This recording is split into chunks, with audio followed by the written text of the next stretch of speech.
Assalamualaikum warahmatullahi wabarakatuh. Alhamdulillahirabbil alamin wa bihi nasta'inu ala umuri dunya waddin. Wassalatu wassalamu ala Muhammadin khatamil anbiya wal mursalin wa ala alihi wa sahbihi ajmain. Ya ayyuhalladzina amanu taqullaha haqqa tuqatih wa la tamutunna illa wa antum muslimun. Amma ba'd. Pada malam hari ini alhamdulillah kita bisa bertemu kembali. Dan insyaallah malam ini kita akan pelajari kitab Bulughul Maram, masih dalam bab yang pertama, yaitu bab tentang air dari Kitabut Thaharah, kitab yang menjelaskan tentang bersuci. Dan sekarang kita masuk hadis yang ke-11 di kitab saya, nomor 11 ini. Bismillah. Qala al-muallif al-hafidh Ibnu Hajar al-Asqalani rahimahullah, anna Abi Qatadah, dari Abu Qatadah radhiyallahu anhu, anna Rasulullah sallallahu alaihi wasallam, bahwa Rasulullah sallallahu alaihi wasallam qala, bersabda, fil hirrati, tentang kucing, innaha, sesungguhnya kucing, laisat binajasin, itu tidak najis. Sesungguhnya kucing itu tidak najis. Innama hiya minat tawafina alaikum, sesungguhnya kucing itu termasuk binatang yang senantiasa mengitari kalian, senantiasa mengelilingi atau mengitari kalian. Akhrajahul arba'atu, hadis ini dikeluarkan oleh imam yang 4. Wa sahhahu Tirmidzi, dan disahihkan oleh At-Tirmidzi, wa Ibnu Hibban, dan Ibnu Hibban. Dalam hadis ini sahabat Abu Qatadah radhiyallahu an, beliau minta untuk diambilkan air karena beliau hendak berwudu. Sebelum beliau wudu, datang kucing, lalu kucing tersebut minum di air tersebut. Kemudian Abu Qatadah radhiyallahu an berwudu dari air yang ada di bejana tersebut yang tadi kucing minum di situ. Kemudian beliau menjelaskan kepada yang ada di situ bahwa air tersebut suci. Kenapa? Karena air liur kucing itu tidak najis. Air liur kucing tidak najis. Nah, dan itu beliau jelaskan dengan menyampaikan hadis Nabi sallallahu alaihi wasallam ini. Maka dalam hadis ini terdapat pelajaran, ya.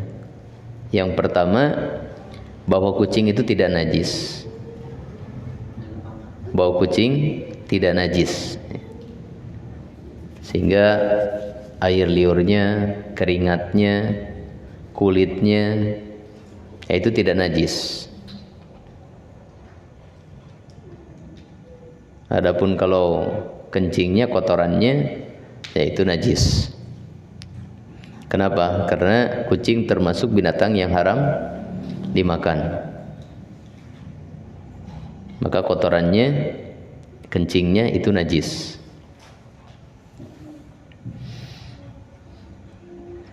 Ya, jadi dalam memahami kotoran dan air kencing binatang, dalam mazhab Imam Ahmad itu ada kaidah, ya. Apakah kotoran binatang itu najis atau tidak? Maka kaidahnya itu adalah diikutkan kepada hukum dagingnya. Kalau dagingnya itu haram dimakan, maka air kencingnya, kotorannya najis. Tapi kalau dagingnya halal dimakan, maka air kencingnya, kotorannya itu tidak najis. Umpamanya di sini kucing, kucing itu haram dimakan dagingnya, ya, walaupun dia tidak najis berdasarkan hadis ini, tetapi dia haram dimakan dagingnya. Maka kotorannya, kencingnya, kotorannya itu mengikuti hukum dagingnya, sehingga hukumnya najis. Ayam itu dagingnya halal untuk dimakan, maka bagaimana dengan kotorannya? Ya, kotorannya tidak najis, walaupun menjijikkan, tapi tidak najis. Ya, ini dalam madhab Imam Ahmad. Ya, kalau dalam madhab Imam Syafi'i, ya semua kencing binatang, semua kotoran binatang najis.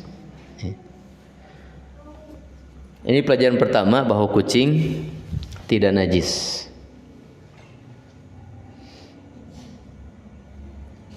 Kemudian pelajaran yang kedua, bahwa alasan tidak najisnya kucing dijelaskan oleh Rasulullah SAW di sini adalah karena dia minat tawafin alaikum. Dia termasuk binatang yang senantiasa mengelilingi kalian. Dia termasuk binatang yang hidupnya itu senantiasa mengikuti manusia. Sehingga di sini terdapat kesulitan bagi manusia untuk menghindari kucing ini. Ya, kita tidak ngurus kucing, tapi kucing sering datang ke rumah kita. Apalagi yang ngurus kucing. Ya. Maka dengan alasan bahwa kucing ini termasuk binatang yang senantiasa mengikuti kita, senantiasa berada bersama kita, maka kemudian hukumnya diringankan. Ya, sehingga kucing ini tidak termasuk binatang yang najis. Nah, alasan bahwa kucing itu senantiasa mengelilingi kita, yang kemudian itu menjadikan kucing binatang yang tidak najis, maka ini kemudian diterapkan kepada binatang-binatang lain yang keberadaannya itu senantiasa mengikuti kita. Paham ya? Nah, ini menurut jumhur ulama, ya, bahwa binatang-binatang lain selain kucing, apakah itu najis atau tidak, ini maksudnya binatang yang haram untuk dimakan.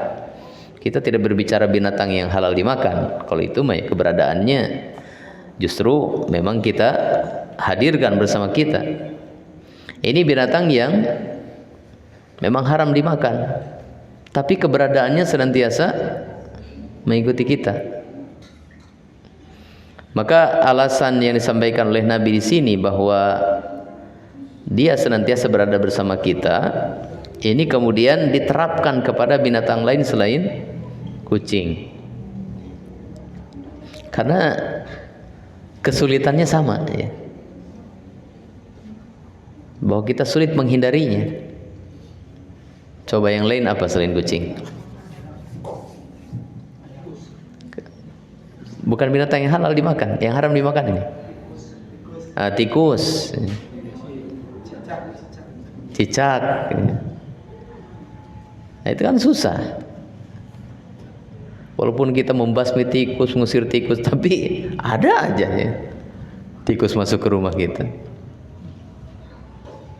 Bahkan mungkin dibandingkan dengan kucing lebih banyak apa? Tikus, ya. Saya nggak memelihara kucing, jarang kucing masuk ke rumah saya. Tapi tikus ada, walaupun sekarang alhamdulillah aman. Dulu waktu masih atap genteng, tikus itu ada aja nemu jalannya. Nah, jadi memang kalau melihat kondisi kita sekarang ini, kesulitan kita terhadap tikus bisa jadi lebih besar dibandingkan dengan kucing. Walaupun kucing ya terang-terangan dia datang ke kita, kalau tikus sembunyi-sembunyi. Nah, jadi ini kemudian diterapkan kepada binatang lain, bahwa apabila binatang lain ini yang memang senantiasa mengikuti kita, kita sulit untuk menghindarinya, kemudian dia minum dari air yang ada di rumah kita, maka air tersebut tidak menjadi najis. Ada tikus minum di di ember kita yang mau kita pakai wudu airnya, nah itu airnya tidak najis. Bukan masalah dikonsumsi ya. Kalau dikonsumsi urusannya bukan sekedar urusan najis saja, tapi urusan apa? Ya sehatnya ini. Ya kita juga kalau ada minuman dicicipi kucing dipakai wudu ya boleh-boleh aja. Tapi kalau dipakai minum, nah itu urusan lain kan gitu.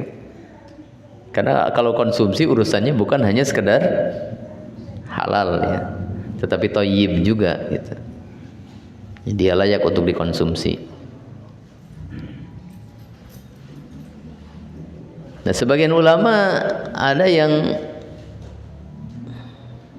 kemudian menerapkan alasannya itu bukan keberadaannya milik kita, tapi dari sisi ukuran. Jadi kucing dan binatang lain yang ukurannya sama atau di bawah kucing, sama dengan kucing atau di bawah kucing, maka itu kemudian diterapkan hukum ini. Tapi wallahu ta'ala alam, pendapat yang lebih kuat, ini pendapat mayoritas ulama, bahwa alasannya bukan pada ukuran tubuh. Nabi di sini menjelaskan alasannya apa? Keberadaannya yang senantiasa mengikuti kita, mengelilingi kita. Karena di situ terletak kesulitan bagi kita untuk menghindarinya. Ya.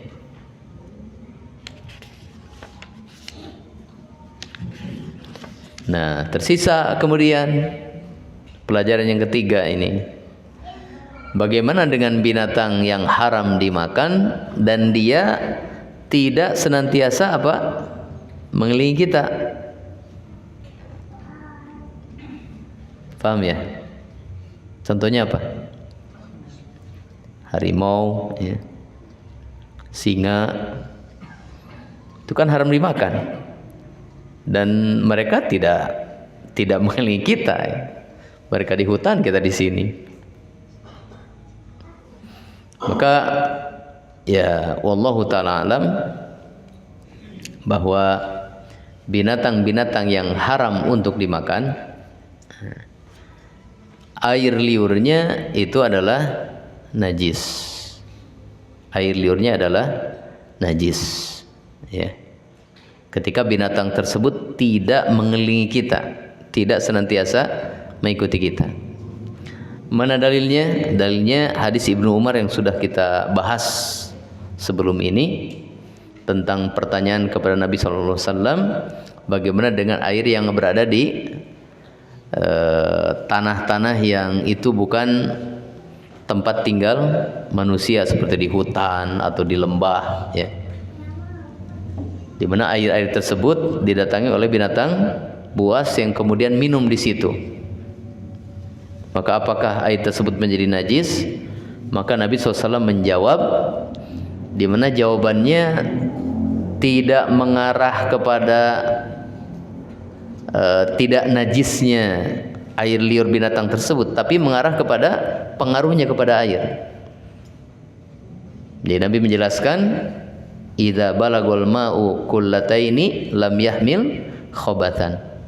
Kalau airnya itu mencapai 2 kulah, berarti kapasitas banyak, maka dia tidak akan membawa najis, karena najis akan ternetralisir oleh air tersebut. Maka bisa dipahami dari situ bahwa air liurnya najis. Tapi apabila air yang diminum oleh binatang buas tersebut itu kapasitasnya banyak, di tempat yang airnya banyak, maka itu tidak kemudian menajisi air, karena air justru kemudian mengalahkan ya unsur najis yang datang dari binatang buas tersebut, itu dari air liurnya. Maka dipahami dari hadis tersebut, air liur binatang yang haram dimakan asalnya adalah najis. Adapun kemudian di sini kucing dihukumi tidak najis, Nabi memberikan alasan. Alasannya adalah karena kucing senantiasa menyertai kita, sehingga sulit bagi kita untuk menghindarinya. Hadis yang ke-12,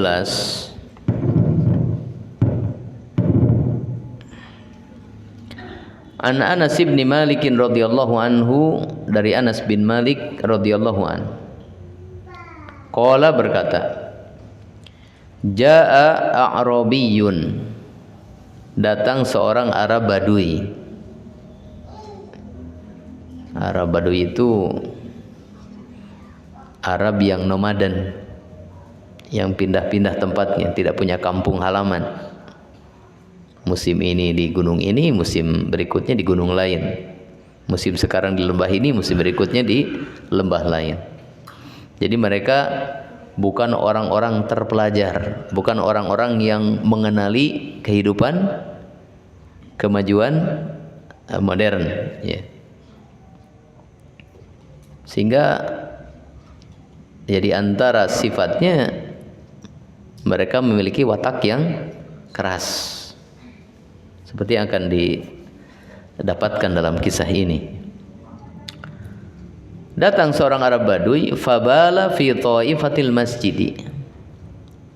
Lalu dia kencing di salah satu pojok masjid. Nah itu mungkin nggak mengenal adab masjid ya. Dia kencing aja di salah satu pojok masjid. Fazajarahun nas, maka para sahabat yang ada di masjid menghardiknya ya. Ya, melarangnya dengan keras. Melarang dengan keras. Fanahahumun Nabi sallallahu alaihi wasallam. Maka Nabi melarang para sahabat untuk melakukan hardikan, yaitu larangan yang keras tersebut. Larangan dengan gaya yang keras. Falamma qada baulahu, ketika Arab Badui ini selesai buang air kecilnya, amaron Nabi sallallahu alaihi wasallam, Nabi sallallahu alaihi wasallam menyuruh bidhanubin min ma'in, untuk mengambil seember air, fauhriqu alaihi, lalu kemudian air tersebut disiramkan ke tempat kencing Arab Badui tadi ya. Muttafaqun alaihi, hadis ini disepakati oleh Al-Bukhari dan Muslim. Nah, sudah Isya ya. Ya, kita salat Isya dulu.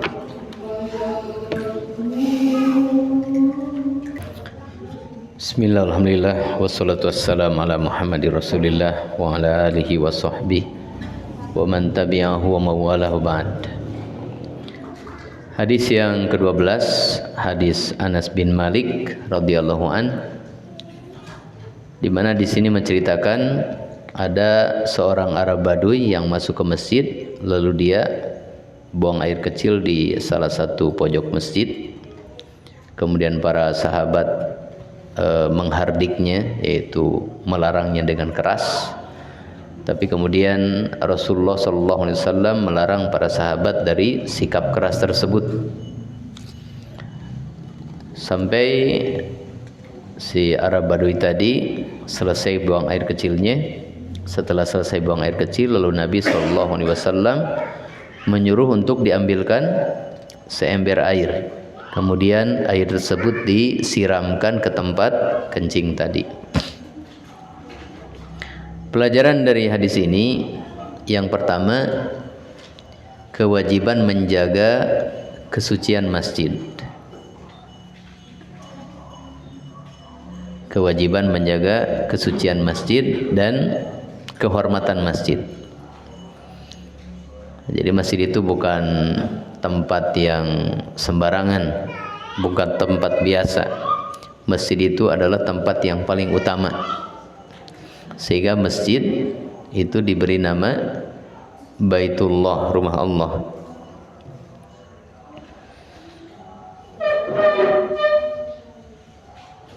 Yaitu sebagai bentuk penghormatan, pemuliaan terhadap masjid. Nabi SAW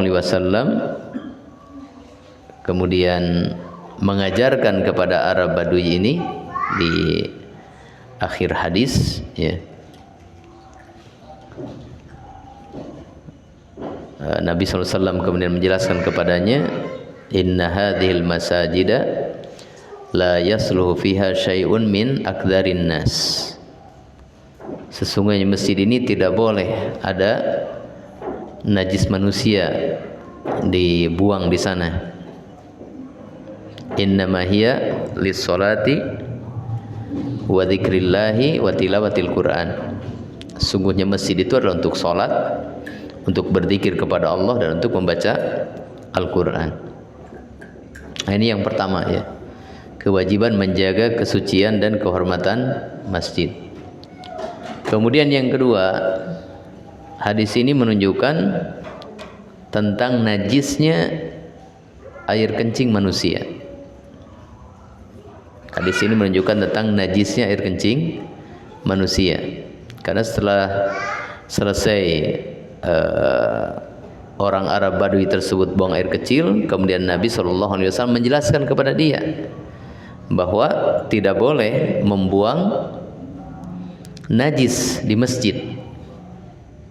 Nah, ini kan penjelasan tentang tidak boleh kencing di masjid, karena kencing adalah najis. Jadi air kencing manusia itu adalah najis, dan itu disepakati oleh para ulama. Kemudian yang ketiga, hadis ini menunjukkan cara mensucikan tanah yang terkena najis kencing. Cara membersihkan tanah yang terkena air kencing, ya, najis air kencing. Maka di sini Nabi SAW mengajarkan caranya adalah dengan cara menyiramkan air ke tempat tersebut. Ya, dengan cara menyiramkan air ke tempat tersebut. Dan bagaimana kalau seandainya ada orang kencing di satu tempat, kemudian nggak disiramkan air ke tempat tersebut, setelah beberapa waktu cukup lama, si najisnya hilang. Si kencingnya mengering dan pengaruh-pengaruh atau sifat-sifat najisnya sudah tidak ada lagi di tanah tersebut. Padahal tanahnya belum disiram. Maka di sini ada hadis Ibnu Umar radhiyallahu anhu, bahwa Ibnu Umar ketika beliau masih bujangan, maka beliau biasa tidur di masjid di malam hari, dan beliau biasa melihat air anjing masuk dan keluar masjid dan kencing di masjid, dan tidak ada sahabat yang menyiramnya karena itu waktu malam. Ini sahabat nggak ada yang tahu. Kemudian ketika waktu subuh ya dipakai sholat. Maka dalam hadis Ibnu Umar tersebut tidak diceritakan kemudian disiram dengan air, dan di waktu subuhnya sudah dipakai sholat. Maka hadis ini menunjukkan bahwa apabila si najis tersebut hilang dan sifat-sifatnya juga sudah tidak ada, maka tempat tersebut kembali kepada hukum suci, walaupun tidak disucikan dengan apa? Dengan air. Nah, ini diantara perbedaan hadas dengan najis. Ya. Kalau hadas itu hilangnya mesti dengan cara bersuci. Kalau tidak bersuci maka hadas nggak hilang-hilang. Minggu kemarin junub, sudah seminggu sampai sekarang belum mandi-mandi, hilang nggak hadasnya? Enggak. Selama tidak mandi atau tidak tayamum maka tidak hilang hadasnya. Tapi kalau najis itu bisa hilang walaupun tanpa disucikan. Apabila si najis tersebut zatnya dan sifat-sifatnya apa? Hilang. Ya. Ada orang kemudian menggendong anak, kemudian anak tersebut kencing kena bajunya. Kemudian baju tersebut dia simpan aja, mau dicuci misalkan dia simpan aja. Ya, lupa sampai seminggu. Setelah 1 minggu pas diambil dia lupa itu mau dicuci karena ada kencingnya. Lupa, dipakai aja. Nah, ketika dipakai sudah nggak ada, baunya nggak ada, si basahannya sudah kering. Padahal dia belum mencucinya atau belum mencipratinya dengan air. Maka ini tidak mengapa apabila si zat najisnya sudah tiada, sifat-sifatnya juga sudah tidak ada. Maka kembali baju tersebut kepada hukum kesuciannya. Walaupun tanpa dibersihkan, disucikan. Nah, ini tentang najis ya. Jadi ada perbedaan antara najis dengan hadas. Bahwa hadas tidak bisa suci dari hadas dengan tanpa bersuci. Adapun najis mungkin seseorang tersucikan dari najis walaupun tanpa dia bersuci. Yaitu kapan? Apabila zat najisnya hilang dengan sendirinya. Demikian juga dengan sifat-sifat najisnya. Jadi ya di sini menunjukkan tentang cara mensucikan tempat atau tanah yang terkena najis air kencing. Kemudian pelajaran lain dari hadis ini ya, tentang cara mengajari orang. Ya. Di sini orang Arab Badui ini melakukan kesalahan. Maka para sahabat radhiyallahu anhum yang mereka itu tidak bisa mendiamkan satu kesalahan, mereka senantiasa menegur orang yang melakukan kesalahan. Mereka menegur orang Arab Badui tersebut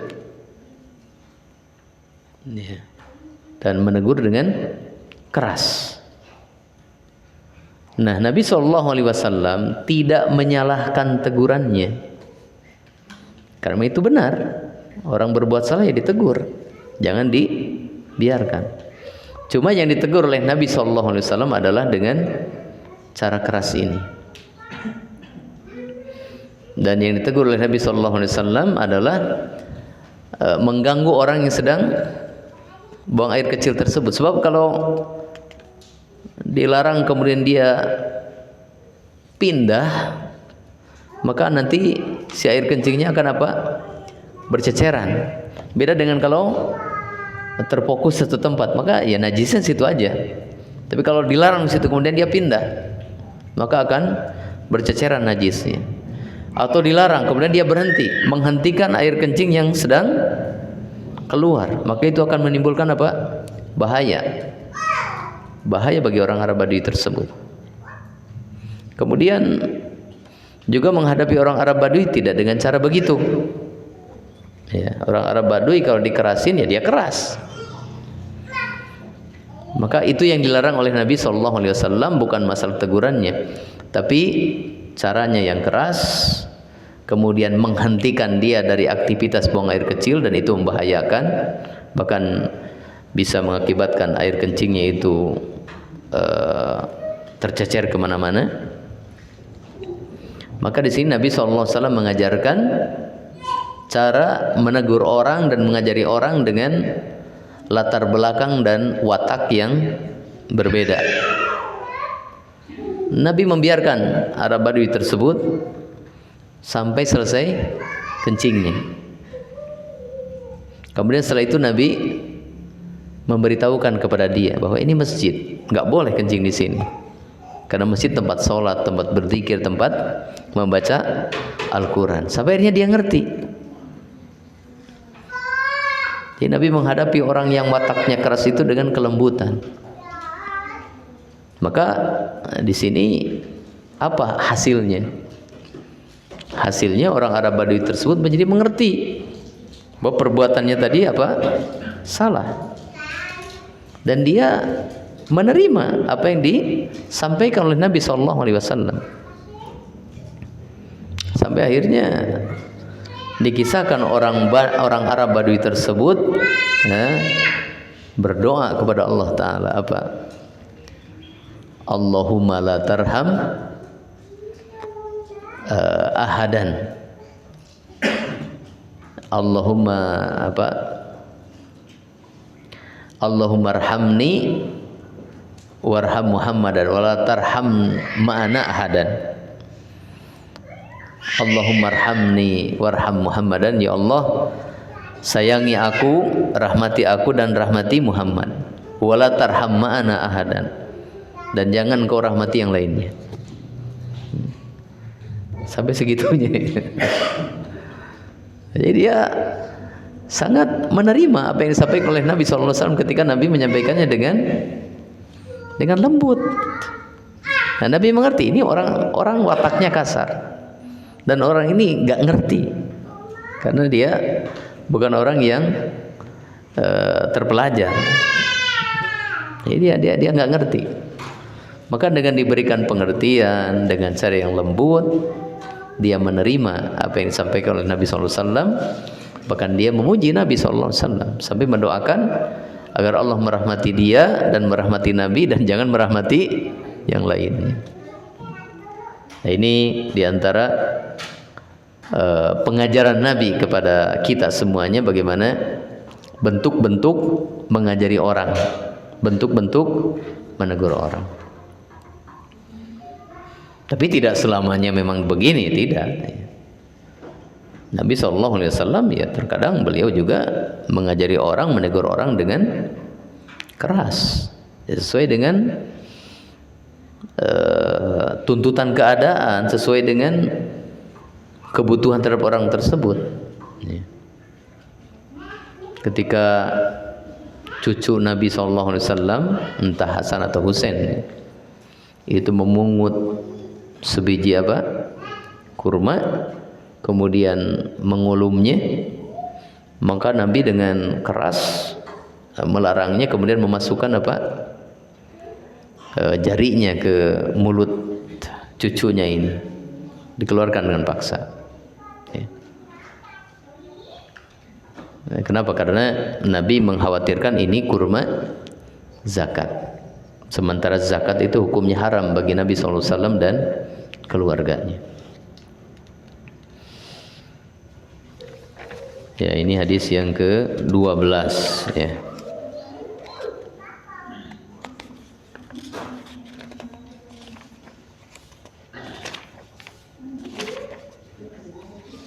Satu hadis lagi, hadis yang ke-13. Qala al-muallif al-hafidz Ibnu Hajar al-Asqalani rahimahullah an Ibni Umar, dari Ibnu Umar radhiyallahu anhuma. Qala berkata, qala Rasulullah sallallahu alaihi wasallam, bersabda Rasulullah sallallahu alaihi wasallam, uhillat lana maitatani wa damani. Uhillat lana, dihalalkan bagi kita, maitatani, dua bangkai, wadamani, dan dua darah. Ya, hukum asal bangkai dan darah adalah haram. Allah Ta'ala berfirman, hurrimat alaikumul maitatu waddamu. Diharamkan atas kalian bangkai dan darah. Seluruh bangkai haram untuk dimakan, seluruh darah haram untuk dimakan. Allah Ta'ala telah menetapkan hukum tersebut dalam Al-Quran, jelas. Nah, kemudian di dalam hadis ini dikatakan bahwa dikecualikan dari seluruh bangkai ini 2 bangkai, sehingga hukumnya menjadi halal. Dan dikecualikan dari seluruh darah ini 2 darah, sehingga 2 darah ini hukumnya halal. Nah, apa itu 2 bangkai dan 2 darah yang hukumnya halal, yang dikecualikan dari keumuman haramnya? Kemudian fa'ammal maitatani, adapun 2 bangkai, fal jaradu wal hutu, maka itu adalah belalang dan ikan. Belalang dan ikan. Wa ammad damani, dan adapun 2 darah, fattihalu, maka itu adalah hati, wal kabidu, dan jantung. Hati dan jantung. Ya. Jadi 2 darah yang dua bangkai yang dihalalkan itu adalah bangkai belalang dan bangkai ikan. Adapun 2 darah yang dihalalkan adalah hati, karena hati itu kan gumpalan darah. Kemudian apa? Jantung atau apa, Pak Dokter? Yang darah juga itu apa secara zatnya?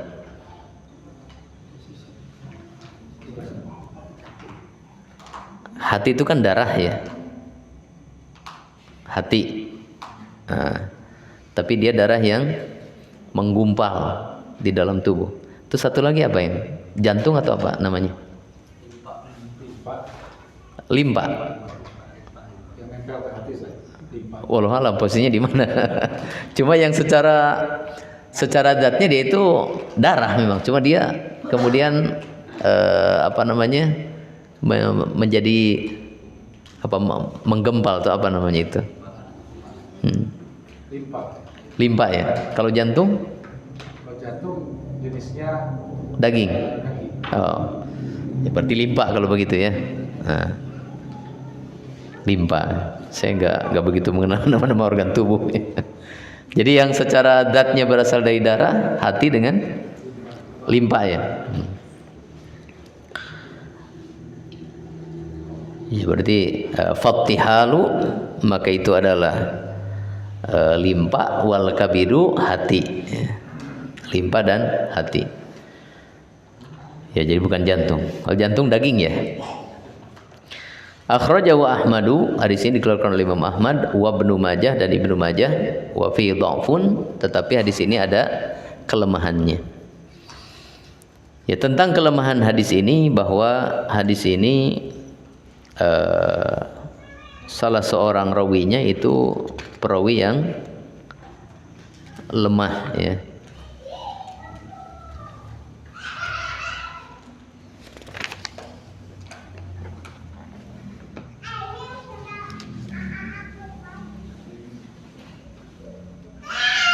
Namanya Abdurrahman bin Zaid bin Aslam. Nah, di sini letak kelemahannya.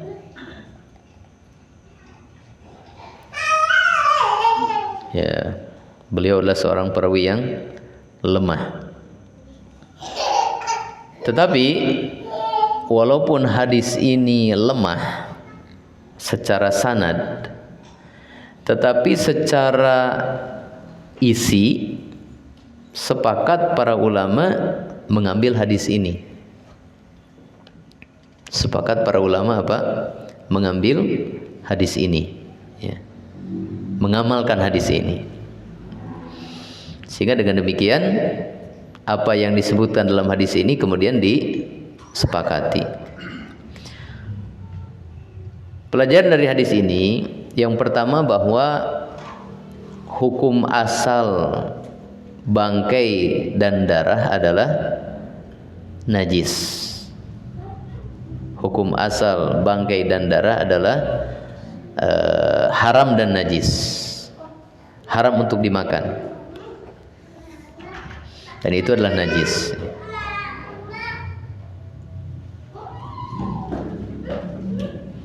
Hukum asalnya. Kemudian yang kedua, dikecualikan dari keumuman bangkai dan darah adalah bangkai belalang dan bangkai ikan. Bangkai belalang dan bangkai ikan. Jadi dikecualikan dari keumuman bangkai, dua bangkai. Bangkai belalang dan bangkai ikan. Maka ini halal dan suci. Halal dan suci. Kemudian dikecualikan dari keumuman darah adalah hati dan limpa. Hati dan limpa. Sehingga hati dan limpa walaupun itu darah, maka dia halal untuk dimakan. Halal untuk dimakan. Kemudian pelajaran yang kedua, pelajaran yang ketiga dari hadis ini, bahwa apabila ada bangkai ikan di air, maka airnya tidak menjadi najis. Kenapa? Karena si bangkainya sendiri tidak najis, maka bagaimana dia menajiskan air? Nah, misalkan di ember kita naruh ikan, nah, ikannya mati, terus air yang di embernya apa? Ada bau bangkai ikan. Nah, boleh nggak kita pakai wudu airnya? Maka jawabannya boleh, karena ini tetap suci. Ya. Boleh nggak diminum airnya? Nah, kalau masalah diminum itu urusan lain. Ya. Kalau ikannya boleh nggak dimakan? Boleh, dia halal. Ya. Nah, kemudian hukum kehalalan bangkai ikan ini berlaku bagi semua binatang air. Berlaku bagi semua binatang air yang sudah kita bahas di hadis yang pertama ya. Ketika Nabi ditanya tentang laut, maka Nabi menjawab, huwa tahuru ma'uhu al-hillu maitatuhu. Bahwa laut itu suci airnya dan halal bangkainya. Sehingga yang dihalalkan dari bangkai ini tidak hanya ikan saja, tapi semua binatang yang hidup di air, di laut ataupun di air tawar ya. Coba apa yang hidup di air selain ikan?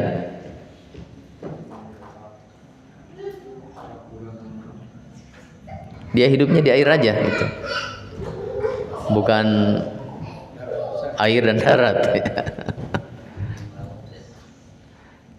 Ya, mungkin seperti apa namanya? Ya? Kerang. Ya. Atau seperti belut. Belut itu termasuk ikan enggak? Oh, ini ikan belut namanya atau belut? Ya mungkin secara kelas besar mungkin iya. Atau kalau di laut mungkin ada kuda laut ya. Ya. Terus apa lagi? Enggak, ini yang hidupnya di air aja gitu. Kalau anjing laut ke air, darat. Buaya laut, apalagi buaya darat ya. Di laut dan di darat. Ini paham ini? Khusus binatang air. Kalau binatang yang hidup di dua alam, air dan darat, maka dia dihukumi bangkainya itu seperti bangkai binatang darat. Ya. Bangkai binatang darat. Jadi haram untuk dimakan bangkainya. Kalau dia hidup di air juga hidup di daratan. Jadi lebih dikuatkan sisi pengharamannya daripada penghalalannya. Nah, sebagaimana disebutkan dalam kaidah fiqhiyah, ya, bahwa apabila berkumpul dalam satu perkara itu sisi pengharaman dan sisi penghalalan, maka lebih didahulukan sisi pengharamannya. Jadi diberlakukan tentang kehalalan bangkai ikan ini, kehalalan semua binatang air. Awas, ini binatang air murni, bukan binatang air dan darat, ya, atau amfibi, ya. Kemudian tentang bangkai belalang, ya. Ada enggak selain belalang yang dimakan yang sejenis dengan belalang?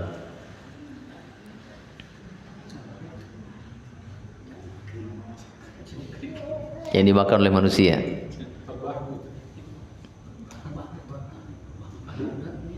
Kalau lebah ini ada larangan untuk membunuhnya, maka dia tidak boleh dimakan.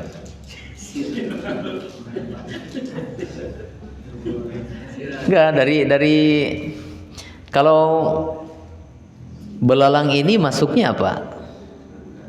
Serangga, ya, hasyarat, ya. Coba yang dari jari-jari sini yang biasa dikonsumsi oleh manusia. Nah, simut kan belalang tadi, ya. Jadi kalau belalang kita makan, orang Arab juga makan, gitu. Baik, udah, mungkin kita nggak nemu, ya, yang dimakan oleh semua orang lah, gitu. Ya kalau kayak laron, orang Sunda mah nggak mau, kan, gitu. Orang Arab juga enggak. Atau jangkrik, ada yang makan jangkrik di kita? Nggak ada, kan, walaupun ada orang lain yang makannya.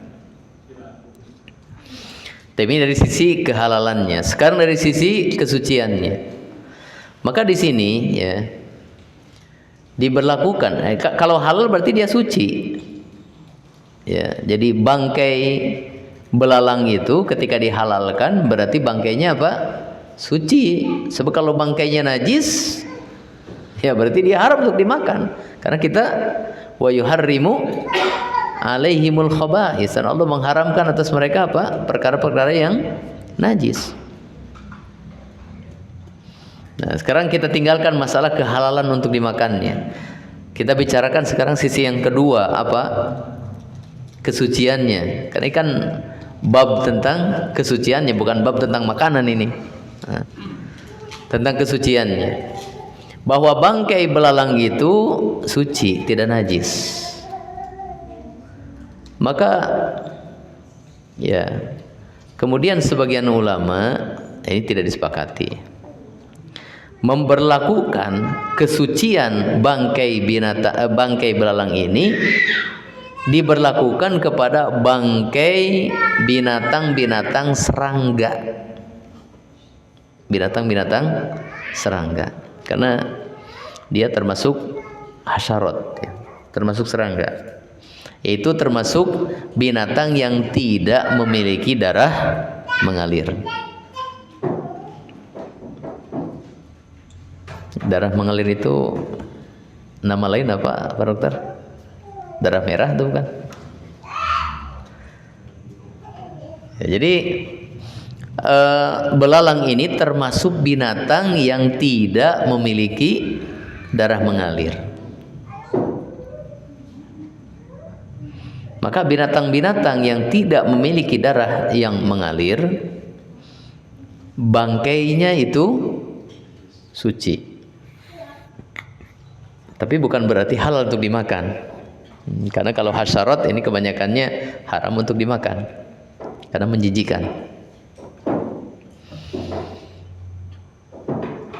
Nah, contoh lain ya, itu tentang hadis lalat. Lalat apabila hinggap di minuman kita, maka Nabi menyuruh untuk mencelupkannya. Kemudian setelah itu apa? Mengeluarkannya lalu dibuang. Ini menunjukkan bahwa bangkai lalat itu suci, tidak najis. Tapi kenapa dibuang? Enggak kemudian diminum bareng airnya. Ini menunjukkan apa? Bahwa memang ini tidak boleh dimakan. Lalat ini yang menguatkan tentang hukum bahwa serangga itu haram untuk dimakan. Jadi ini kalau bangkai lalat sucinya iya, sehingga dicelupkan. Karena lalat kalau dicelupkan ke air, apalagi kalau airnya panas, ini apa?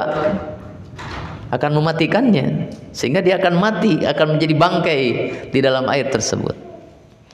Maka tentang kesuciannya iya, sehingga dicelupkan ke air. Kalau najis bangkainya, ya Nabi tidak akan menyuruh untuk mencelupkannya. Tapi tentang kehalalannya enggak, karena Nabi malah menyuruh untuk membuangnya. Dan lalat dengan belalang sama-sama binatang serangga, sama-sama binatang yang tidak memiliki darah mengalir. Dan kebanyakan mungkin atau mungkin semua, wallahu alam, saya kurang mengetahui. Yang namanya serangga itu begitu, ya, tidak memiliki darah mengalir.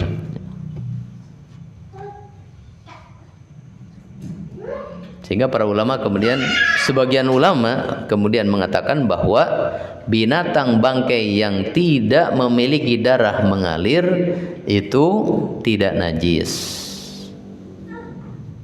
Adapun urusan halal dimakan atau tidak, itu urusan yang lain. Contoh lain apa? Semut. Bangkai semut. Kalau memakan semut boleh atau tidak?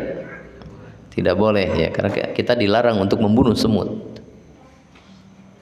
Tapi kalau ada bangkainya, najis gak bangkainya? Tidak. Ya, kalau kita sholat terus ada bangkai semut gitu di tempat sholat kita, nah, sah nggak sholatnya? Kalau semutnya satu mungkin termaafkan karena kecil, tapi kalau semutnya puluhan, ratusan gitu, maka Allah alam sholatnya apa? Sah, karena bangkai semut tidak najis, walaupun haram untuk dimakan. Dan semut termasuk binatang yang tidak memiliki darah yang mengalir.